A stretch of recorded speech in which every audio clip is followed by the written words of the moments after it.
दररोज सकाळी अंगणात तोच आवाज घुमत असे, तीक्ष्ण, कडू आणि भेदक. जणू ते शब्द नसून बाण आहेत. तो आवाज वंदिताचा होता, जिला घरातले सर्वजण वंदू म्हणत असत. जरी ती तरुण असली तरी ती इतकी तीक्ष्ण, व्यंगाने भरलेली आणि अपमान करायला नेहमीच सज्ज असायची. समोरची व्यक्ती कितीही शांत असली तरी वंदूचे शब्द हृदयाला भिडायचे. रोहिणी, तिची वहिनी, जी नुकतीच लग्न करून या घरात आली होती, अजूनही तिच्या आई-वडिलांच्या घराच्या आठवणीतून ती बाहेर पडली नव्हती.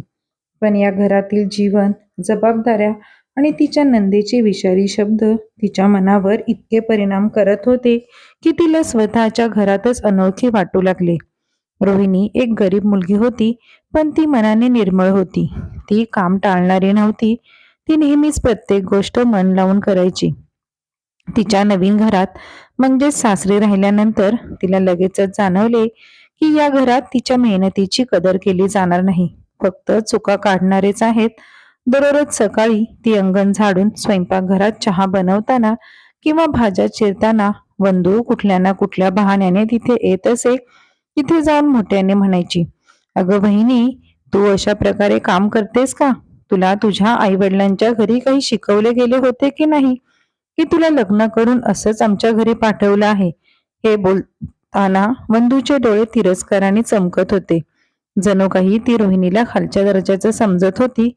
रोहिणीला नेहमीच खूप काही बोलायचे असायचे, पण तिने तिचे शब्द आणि अश्रू दोन्ही मनातच ठेवले. रोहिणीच्या संगोपनाने तिला सून म्हणून वाद घालू नये हे शिकवले होते, म्हणून ती गप्प राहायची. त्यामुळे रोहिणी आतून तुटत होती. वंदूचे टोमणे सामान्य नव्हते, त्यात एक विचित्र अहंकार असायचा. जणू काही घराचा प्रत्येक कोपरा तिची मालमत्ता आहे आणि रोहिणीला त्यात कुठे जागा मिळेल की नाही याची शाश्वती नव्हती. जर रोहिणीने कधी चूक केलीच, जर चहामध्ये थोडी साखर जास्त किंवा भाज्यांमध्ये मीठ कमी असेल, तर वंदू त्याची इतकी मोठी गोष्ट बनवायची की रोहिणी तासनतास स्वतःला कोसत असे. तिची सासू ही वंदूचे शब्द गांभीर्याने घ्यायची, कारण ती तिच्या मुलीच्या प्रत्येक गोष्टीवर विश्वास ठेवायची. अशा परिस्थितीत रोहिणीचा त्रास वाढणे साहजिकच होते. वंदू जेव्हा जेव्हा तिला बडबडायची, तेव्हा तेव्हा रोहिणीचे हृदय धडधडायचे. तिला काळजी वाटत असे की घरातील इतर लोक तिला चुकीचे समजतील. हळूहळू वंदूचा रोहिणीमध्ये दोष शोधण्याचा छंद बनला. कधी कधी ती सर्वांसमोर तिचा अपमान करायची, तर कधी कधी तिच्या मैत्रिणींसमोरच तिची चेष्टा करायची. एके दिवशी तिने तिच्या मैत्रिणींना सोबत घेऊन सर्व मर्यादा ओलांडल्या. जेव्हा त्या सगळ्याजणी अंगणात आल्या, जिथे रोहिणी कपडे वाळवत होती, आधीच मजाक मूडमध्ये असलेल्या तिच्या मैत्रिणींनी रोहिणीकडे पाहिलं आणि हसत म्हणाल्या, "ही तुझी वहिनी आहे का? ती खूप साधी आहे. तिला गावातून उचलून आणली आहे असं दिसतंय." वंदू अजूनच जोरात हसत म्हणाली, "काय साधी? तिला मूर्ख म्हणा. बघ ती कशी कपडे वाळवत आहे. जणू काही ती झेंडा फडकवत आहे." तिच्या मैत्रिणी हसू लागल्या. रोहिणीला खूप लाजिरवाणं वाटलं. तो क्षण तिच्या डोळ्यात कायमचा कोरला गेला. जणू कोणीतरी तिच्या स्वाभिमानावर म्हणजे जखमेवर मीठ चोळत असल्यासारखं वाटत होतं. त्या रात्री आशिष घरी आला तेव्हा रोहिणी त्याच्याकडे पाहत राहिली आणि त्याने तिला विचारावं की आजचा दिवस कसा गेला असं वाटत होतं. बराच वेळ फक्त ती त्याच्याकडे पाहतच राहिली, पण त्याने काही विचारले नाही. तिला सगळं सांगायचं होतं. तिचं सगळं दुःख मोकळं करायचं होतं. ती बोलणारच होती तेव्हा एका खोल भीतीने तिला थांबवलं. तिला वाटलं की तिलाच सगळे दोष देऊ लागतील. तिचे मौन वंदूची सर्वात मोठी ताकद होती, कारण वंदूला माहित होतं की रोहिणी एकदम साधीभोळी आहे, ती तक्रार करणार नाही. दिवस गेले आणि रोहिणीची अवस्था तिच्याच घरात सावलीसारखी झाली. काम, थकवा, टोमणे आणि शांतता तिचे आयुष्य या 4 गोष्टींमध्येच मर्यादित झाले होते. तिच्या चेहऱ्यावरील हसू नाहीसे झाले होते. तिच्या डोळ्यांखालील काळी वर्तुळे वाढत होती, पण कोणीही लक्ष दिले नाही. घरात कोणालाही काही देणं घेणं नव्हतं की रोहिणीचं आयुष्य कसं चालू आहे. वंदू स्वतःच बनवलेल्या जगात राहत असल्याचे दिसून येत होते, जिथे ती राणी होती आणि तिची वहिनी तिची गुलाम. पण काळ नेहमीच सारखा राहत नाही. तेव्हाच वंदूचे लग्न ठरले. घरात उत्साह वाढला. पाहुणे येऊ लागले. सजावट आणि धावपळ सुरू झाली. दागिने आणि कपड्यांबद्दल चर्चा सुरू झाली. सर्व काही चालू होते. या सर्वांमध्ये रोहिणी दिवस रात्र काम करत होती. ती तिच्या नंदेला तिच्या लग्नाच्या कपड्यापासून ते दागिन्यापर्यंत सगळ्यात मदत करत होती आणि पाहुण्यांसाठी स्वयंपाकघरात तासनतास उभं राहून जेवण बनवत होती. तिचे पाय सुजले होते, तिची पाठ आणि कंबर दुखत होती, तरी ती काम करत होती. पण तिने कधीही तोंड उघडून बोललं नाही. नणंद कितीही आघाव असली तरीही तिच्या एकुलत्या एका नंदेचं लग्न होतं. नणंद आनंदी आहे एवढंच पुरेसं होतं रोहिणीसाठी. या उलट नंदेला बहिणीची थोडीही कीव येत नसे. एकदा सर्वांसमोर ती म्हणाली, "बहिणी, तुला कामही सांभाळता येत नाही. तू फक्त इकडे तिकडे धावत राहतेस. उद्या जर माझ्या सासरच्या घरी कोणी असं वागलं तर मी त्याला 2 मिनिटात सरळ करेन." रोहिणीने क्षणभर डोळे खाली केले. रोहिणीचे मन आणि हृदय नंदेला फक्त एकदाच हे सांगायला सांगत होतं की बघ जरा एकदा दिवसभर किती किती कामं केलं आहे ते. पण ती शांतच राहिली. लग्न मोठ्या थाटामाटात झाले. वंदिता तिच्या नवीन घरी सासरी गेली. रोहिणीने तिला जाताना पाहिले तेव्हा तिच्या मनात थोडीशी शांतता पसरली. कदाचित यापुढे घरातील वातावरण शांत असेल. पण नाही. वंदिता तिच्या सासरच्या घरून पुन्हा माहेरी आल्यावर खूपच गदारोळ चालू झाला. वंदिताला त्या संध्याकाळी सर्वांनी निरोप दिला, पण सर्वात रोहिणी भावनिक होती. तिने स्वतःशी विचार केला, आता कदाचित नंदेला आता नवीन घरात राहणे किती कठीण आहे हे समजले असेल आणि कदाचित एके दिवशी ती फोन करून सॉरी म्हणेल. पण वंदूच्या मनात अजूनही अहंकार होताच. पण आयुष्यात येणारी वादळे लवकरच तो अहंकार मोडून काढतील याची वंदूला थोडी सुद्धा जाणीव नव्हती. जेव्हा वंदू पहिल्यांदाच तिच्या सासरच्या घरी आली तेव्हा सुरुवातीला सगळं ठीक वाटत होतं. लग्नाचा उत्साह, पाहुण्यांचे स्वागत, हास्य, नातेवाईकांच्या भेटी या सर्वांमुळे तिला असं वाटू लागलं की ती योग्य ठिकाणी आली आहे. पण जसजसे पाहुणे एक एक करून निघू लागले तसे घराचा खरा चेहरा तिच्या समोर उघड झाला. पहिल्याच दिवशी तिच्या सासूने तिला टोमणे मारले आणि म्हणाली, "आता बघूया ही नवीन सून किती काम करते. फक्त कपडे घालून आणि घरात राहून छान छान मेकअप करून घर चालत नाही." वंदूला वाटले की हे एक सामान्य गोष्ट आहे. सासूबाई असं सहजच बोलल्या असतील. पण दुसऱ्याच दिवशी तिच्या सासूने तिला स्वयंपाकघरात बोलवले. "नवीन सून असल्याचा आव नकोस. तुला यापुढे सगळं घर किचन सांभाळायचं आहे. सकाळचा चहा, नाश्ता आणि दुपारचे जेवण तेही सर्वांना गरमागरम मिळण्याची जबाबदारी तुझी आहे." हे ऐकून वंदूला धक्का बसला. सुरुवातीला तिला वाटलं होतं की या घरात ती आरामात राहील. तिच्या आईवडिलांच्या घरी असलेली तिची सवय म्हणजे फक्त ऑर्डर सोडणे, इथे पण तीच राहील. पण तिच्या सासरच्या घरात परिस्थिती वेगळी होती. इथे कोणीही तिची प्रशंसा करणारे नव्हतं. तिच्या प्रत्येक चुकीबद्दल कोणीही गप्प बसणारे नव्हतं आणि तिच्या खोट्या रागाला कोणीही घाबरणार नव्हतं. ती 2 तास स्वयंपाकघरात उभी होती आणि तिच्याकडून चुकून डाळीत थोडे मीठ जास्त झाले तेव्हा तिच्या सासूबाई उपहासाने म्हणाला, "तुझ्या आईने तुला काही शिकवलं नाही का? फक्त नट्टाफट्टा करून नवीन कपडे घालायला जमतात. तुला जेवणात मीठ चव बघून टाकता येत नाही का?" वंदूला वाईट वाटले. त्या क्षणी तिला आठवलं की ती तिची वहिनी रोहिणीलाही अशाच प्रकारे टोमणे मारायची. मीठ असो किंवा साखर, ती सगळ्या जेवणात दोष शोधायची.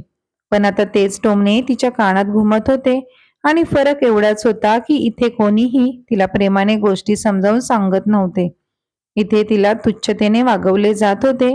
इथे सासरी सर्वांना फक्त तिचा अपमान करण्यात मजा येत असे. तिचा नवरा विवेक नोकरी करत होता आणि रात्री उशिरा घरी येत असे. लग्नाच्या सुरुवातीच्या काळात तो हसत बोलत असे, पण हळूहळू त्याचे वागणे बदलत गेले. तो थकून घरी येत असे आणि वंदू काही बोलली की तो चिडून म्हणायचा, "तुला सासरच्या घरात खूप कष्ट करावेच लागतील. प्रत्येक गोष्टीवर रडणे थांबव. मला घरात शांततेने राहू दे." यावर वंदूचे डोळे अश्रूंनी भरले. या परिस्थितीत ती तिच्या नवऱ्याशी वादही घालू शकत नव्हती. कारण नवरा जर विरोधात गेला तर दिवस जात राहिले आणि प्रत्येक दिवस एक नवीन अपमान घेऊन येत असे. कधी कधी तिची सासू इतरांसमोर म्हणायची, "आमच्या सुनेला फक्त फोनवर बोलता येतं आणि सोशल मीडियावर फोटो टाकायचे एवढंच माहीत आहे." कधी कधी वंदूचा धीर सुद्धा म्हणायचा, "वहिनी, तू दादाचा संसार सावरायला आलीस की उद्ध्वस्त करायला आलीस?" हे शब्द वंदूला बाणासारखे टोचत होते. आता तिने उत्तर देण्याची हिंमत गमावली होती. एके दिवशी असे झाले की पहाटे 4 वाजता तिच्या सासूने दार ठोठावले आणि ती ओरडली, "उठ सुनबाई, आज दसरा आहे. सूर्य डोक्यावर आल्यावर उठणार आहेस का? संपूर्ण घर स्वच्छ करावे लागेल. पाहुणे येणार आहेत." वंदूचे पाय थरथर कापत होते. ती थकलेली होती, पण तिला उठावेच लागले. तिने झाडू तर उचलला होता, पण तिची पाठ खूप दुखत होती. तिच्या सासूने दुरूनच टोमणे मारले, "हळूहळू नको, लवकर कर." वंदूचे हात थरथर कापत होते आणि तिच्याकडून चुकून फुलदाणी पडली आणि तुटली. "काय ग ये बाई, स्वतःला सांभाळू शकत नाहीस का? घरात आल्या आल्या तोडफोड चालू केलीस का? स्वतःला सांभाळू शकत नाहीस की कामाचा राग काढतेस माझ्यावर?" तिच्या सासूचा आवाज संपूर्ण घरात घुमला. वंदूच्या डोळ्यात भीती आणि तिचे ओठ थरथर कापत होते. ती बोलू शकत नव्हती. तिच्या डोळ्यात अश्रू होते. तिने मान खाली घातली. ही तीच वंदू होती जिला एकेकाळी रोहिणीला रडवण्यात मजा येत होती आणि आता ती स्वतः तोच अपमान सहन करत होती. ज्या रात्री वंदूला तिचा नवरा म्हणाला होता की "मी माझ्या आईबद्दल तक्रार करू नकोस. तू चुकीची असशील किंवा नसशील, सारखी रडू नकोस. तू नवी नवरी असो किंवा मोलकरीण, तुला कामं करावीच लागतील." हे ऐकून वंदूच्या काळजाचा ठोका चुकला. आता प्रत्येक दिवस तिच्यासाठी ओझे बनला होता. दररोज सकाळी लवकर उठून जेवण, कपडे, भांडी, साफसफाई करून वंदू थकून जायची. झोपण्याच्या आधी तिचे शरीर थकलेले आणि वेदनेने भरलेले असायचे. हळूहळू तिची प्रकृती इतकी बिकट होत गेली की तिला अन्नही गिळता येत नव्हते. घरी कोणीही तिच्याशी नीट बोलत नव्हते. सर्वजण तिला फक्त सूचना देत आणि तिच्या चुका लक्षात काढत, टोमणे मारत आणि तिच्यावर दबाव आणत होते. वंदूने कधीच कल्पना केली नव्हती की ज्या बहिणीचा तिने माहेरी असताना पावलोपावली अनादर आणि अपमान केला होता, एके दिवशी ती सुद्धा तिच्या जागी उभी राहील आणि तिलाही त्याच वेदना सहन कराव्या लागतील. घरातील परिस्थिती अजूनच बिकट होऊ लागली. सासू वंदूला खाता पिता उठता बसता बोलू लागली. तिचा धीर तर तिला म्हणाला, "हे बघ वहिनी, तू तुझ्या आई वडिलांच्या घरी सिहीन झाली असशील, इथे तर तू बकरी झाली आहेस." त्या दिवशी पहिल्यांदाच वंदूला असं वाटलं की खरोखरच रोहिणी कशी हे सगळं सहन करत होती. वेदना, अपमान, एकटेपणा सर्व काही वंदूवर इतके ओझं होत होतं की तिला श्वासही घेता येत नव्हता. रात्री तिच्या खोलीत एकटी बसून वंदू इतकी रडली की तिची उशी अश्रूंनी भिजली. त्या रात्री तिला तिचा सर्वात मोठा गुन्हा समजला, तो म्हणजे रोहिणीला त्रास देणे. एक स्त्रीला समजून न घेणे. तिला तिची वहिनी निरुपयोगी वाटायची. आता तिला जाणवले की रोहिणी किती खंबीर आणि सहनशील होती, कारण आता तेच सर्व वंदू सहन करत होती. तिला तिच्या प्रत्येक टोमण्याची लाज वाटू लागली. एके दिवशी परिस्थिती इतकी बिकट झाली की सासू म्हणू लागली की "तुला हवे असेल तर तू तुझ्या आईवडिलांच्या घरी परत जाऊ शकतेस. आम्हाला रडणारी आणि आळशी अशी सून नको आहे." वंदूने तिच्या आईवडिलांच्या घरी परतण्याचा निर्णय घेतला. पण हे परतणे सोपे नव्हते. तिने ज्या बहिणीला रडवले होते, तिच्या समोरच तिला तुटलेल्या मनाने उभे राहावे लागणार होते. तिने तिची छोटी बॅग उचलली, डोळ्यात अश्रू घेऊन घराबाहेर पडली आणि तिच्या आईवडिलांच्या घरी गेली. तिचे हृदय भीती आणि लाजेने भरलेले होते. तिला समजत नव्हते की तिची वहिनी रोहिणी घरी गेल्यावर तिच्याकडे कसं पाहिल, द्वेषाने, तिरस्काराने किंवा कदाचित अवहेलनेने. वंदूने माहेर घातले तेव्हा तिचे पाऊल इतके थरथरत होते की तिला दाराच्या कडेला धरून राहावे लागले. तिच्या चेहऱ्यावरून, डोळ्यांवरून सर्व रंग उडून गेले होते. तिचे पाय सुजले होते, तिचे केस विस्कटलेले होते आणि तिचे कपडे प्रवासाच्या वेदनांची साक्ष देत होते. ती क्षणभर थांबली, कारण तिला भीती वाटत होती. हे तेच घर होते जिथे ती एकेकाळी राणीसारखं राहत होती, जिथे तिचे शब्द देवाची आज्ञा मानले जात होते, जिथे तिची प्रत्येक इच्छा पूर्ण होत होती. पण आज त्याच घरासमोर तिला एक अबला स्त्रीसारखे वाटत होते. रोहिणीनेच दार उघडले. रोहिणी तशीच होती, तीच शांत, साधी आणि सौम्य. पण आता तिच्या डोळ्यात एक विचित्र संतुलित आत्मविश्वास होता. वंदू दिसताच ती काही सेकंद तिच्याकडे पाहत राहिली. त्यांच्यामध्ये एक शांततेची भिंत उभी राहिली. वंदू आत आली, पण तिची पावले जड झाली होती. तिची अवस्था पाहून रोहिणीला क्षणभर तिचा हात धरायचा होता, पण नंतर तिने स्वतःला थांबवले, कारण तिला माहित होते की वेदना समजवणे सोपे आहे, पण दुखावणाऱ्याला लगेच सांत्वन देणे इतके सोपे नाही. वंदूची आई बाहेर आल्या, तेव्हा वंदूला त्या अवस्थेत पाहून घाबरल्या.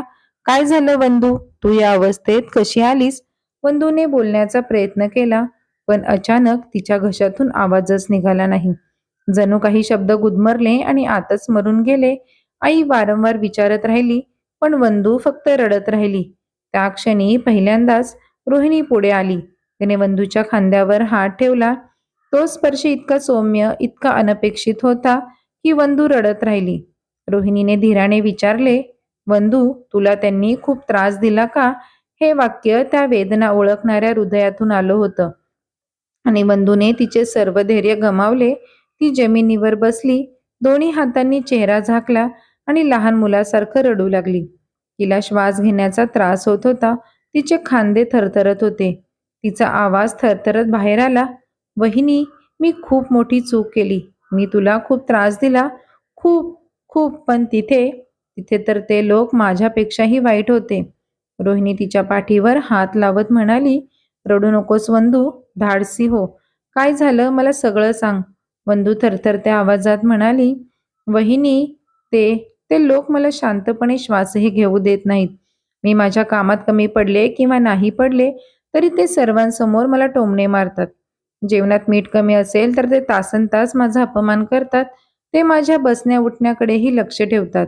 अगदी माझा नवराही माझं ऐकत नाही. बंधूच्या प्रत्येक वाक्याने रोहिणीच्या वेदना पुन्हा जिवंत होत होत्या. वहिनी, मी तिथे एक क्षणही झोपू शकले नाही. आज त्यांनी मला सांगितलं, तुला हवे असेल तर तू कायमची तुझ्या आई वडिलांच्या घरी जाऊ शकतेस. वहिनी, मला तिथं परत जायचं नाही. रोहिणीचे डोळे अश्रूंनी भरले. तिने तेच दुःख ऐकले जे काही दिवसांपूर्वी बंधूने तिच्या सोबत केले होते. तो एक असा क्षण होता जिथे नशिबाने त्यांना एका चौकात एकत्र आणले होते. जिथे एक दोषी माणूस रडत होता आणि ज्याला रडवण्यात आले होते तो त्याचे अश्रू पुसत होता. रोहिणी हळुवारपणे म्हणाली, वंदू, तिथे तू सहन केलेली वेदना, मी इथेही तीच वेदना सहन केली. तुझे शब्द, तुझे टोमणे, तुझे हास्य मला दररोज रडवायचे. पण आज तुला त्याच वेदनांनी स्पर्श केला आहे, ज्याने वर्षानुवर्षे माझे हृदय जळत ठेवले होते. हे ऐकून वंदूचे शरीर वितळल्यासारखे झाले. ती रोहिणीच्या पाया पडली. असहाय्य, तुटलेली, रडत रडत म्हणाली, वहिनी, मला माफ कर. मी खूप वाईट केले. वहिनी, माझीच मला लाज वाटते. हे दृश्य पाहून रोहिणीलाच वाईट वाटले. तिने लगेचच वंदूला धरले आणि तिला वर उचलले. वंदू, असे रडू नकोस. माणसे चुकतात, चुका करतात, पण खरा माणूस तोच असतो जो त्याच्या चुका समजतो. आईने वंदूला मिठी मारली, पण त्यांचा चेहरा काळजीने भरला होता. वंदू, जर तिथे एकटीच वाईट परिस्थितीत असेल तर आपण बोलू. पण रोहिणीमध्ये खरी ताकद जागृत झाली होती. ननंद, जी आयुष्यभर रोहिणीला तुच्छ मानत होती, आज तीच रोहिणी तिच्यासाठी ढाल म्हणून उभी राहणार होती. रोहिणी तिच्या सासूशी हळू पण ठामपणे बोलली, आई, वंदूला तिथे पाठवणार नाही.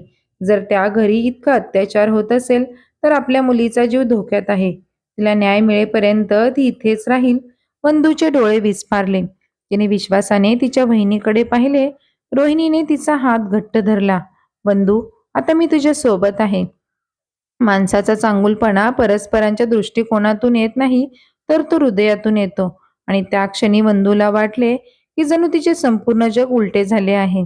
एकेकाळी शत्रू वाटणारी बहिणी आता तिच्याच बाजूने उभी राहण्यास तयार होती. रोहिणी वंदूला तिच्या खोलीत घेऊन गेली आणि तिला बसवले. तिने पाणी दिले आणि तिच्या डोक्यावरून हात कुरवाळत होती. वंदूला रोहिणीच्या प्रत्येक स्पर्शाबरोबर तिचा अभिमान वितळत असल्याचे जाणवले. खिडकीबाहेर वारा वाहत होता, पण खोलीत एका वादळाने दोन महिलांचे जीवन शांत केले होते. आणि त्याच रात्री रोहिणीने एक असा निर्णय घेतला जो वंदूच्या सासरच्या घराचा पाया हादरवून टाकला.